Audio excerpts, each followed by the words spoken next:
So I got this email today, I think it was yesterday, and I cracked up because it was from a private client. And she said, "Oh my gosh, Sarah, how do you stay so positive talking about toxic people and hearing about all these horrific problems all the time?" And I giggled, right? I giggled because I guess it is a funny thing to stay positive about, but very specific in my reason, because I don't think about talking to toxic people all the time or solving toxic people problems all the time, right? I think about helping the most amazing women in the world remember that they're amazing, right? Help amazing women whose best pieces have been used against them, who are good, kind, loving, giving, forgiving, loyal, whatever else it is, or smart girl syndrome, right? They had never met a problem they couldn't solve, so they thought they could solve the problem of the toxic relationship. Reconnect with that, right? I help them remember what their best pieces are. I help them become toxic person proof and design life. That is very, very fun. It doesn't seem draining at all, but I love. And my coaching clients are like, I'm like, do you have a problem for me to solve? Do you have a problem for me to solve? Do you have a problem for me to solve, right?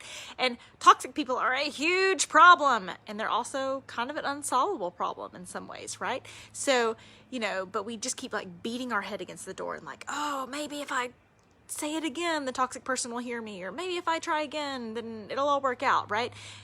And it doesn't. And then you beat your head against the door some more, and it doesn't.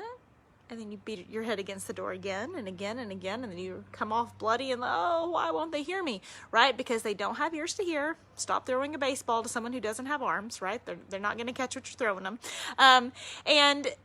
But if you take all those problem-solving efforts and start using that to solve problems in your life that actually have solutions, you begin to create a really amazing life for yourself and begin to get momentum. If I told you how many people got raises the first, a little bit after working with me, you would think I was lying because it seems so impossible, right?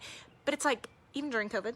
But it's not about that. It is about them learning how to solve problems that actually have solutions, where they've been banging their head like against that brick wall, banging their head, trying to solve toxic person problems, and transferring that energy, effort, intelligence, kindness into solving problems that actually have solutions.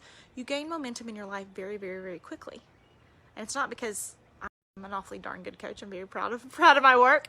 It's because I work with amazing women, and they've totally lost connection with how amazing they are. They don't feel amazing by the time they come to me, for sure. They feel worthless and feel like they don't even care if we're alive, and all these things. They're absolutely at their bottom. Sense of worth again, and connecting them to who they really are, not who the toxic person told them they were. Okay? Get results very quickly. So that is how I keep my positivity about talking about toxic people, because I feel like in so many ways I'm saving women from toxic people. I'm saving them from their past, and I'm saving them from that toxic voice in their head. So I hope that helps, and I hope you guys have a fabulous Friday.